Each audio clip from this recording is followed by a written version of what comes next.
என் உயிரினும் மேலான ஆன்ம பந்துக்களுக்கு எம்பெருமானை பிரார்த்தித்த ஆசீர்வாதம். வாதம், பிடிவாதம். வாதத்துக்கு மருந்து இருக்குது, பிடிவாதத்துக்கு மருந்து கிடையாது.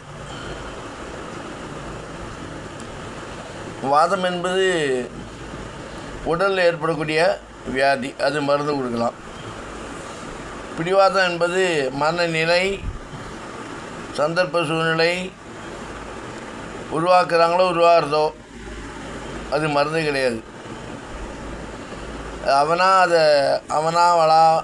அவர்களோ அதை புரிஞ்சுட்டு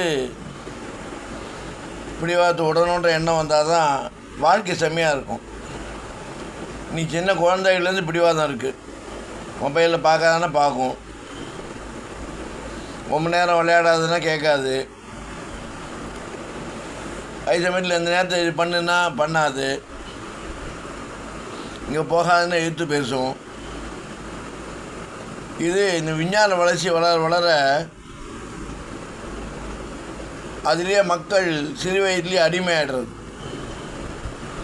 இந்த மொபைல்னால் எவ்வளோ பிரச்சனைகள் குடும்பத்தில், குழந்தைகளுடைய வளர்ச்சி, அவளுடைய வாழ்க்கை தன்மை எல்லாமே மாறிடுறது.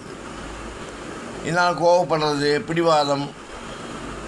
சின்ன வயசுலேயே ஒன்று போக நிறைய க்ரோவாக வேண்டியிருக்கு, நிறைய வாழ்க்கையில் பார்க்க வேண்டியிருக்கு. அப்போ என்ன பண்ணுவாவா?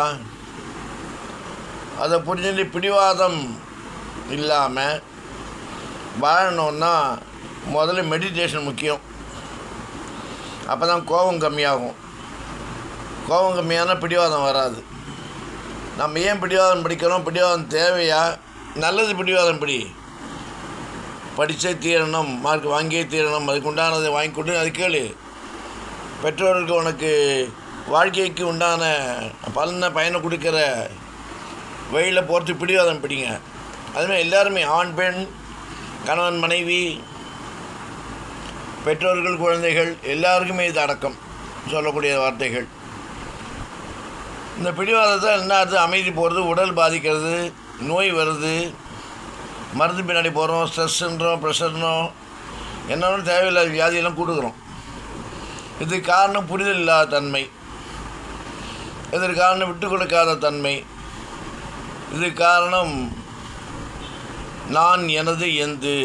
யாருமே எதுவுமே கிடையாது. எல்லாருமே ஒரு சர்வெண்ட்டு தான், இறைவன் தான் எஜமானன். அதை புரிஞ்சுட்டு பிடிவாதம் இல்லாத வாழ்க்கையை வாழ வேண்டும் என்று கூறிக்கொண்டு ராமானுஜன் திவ்ய திருவடிகளே சரணம்.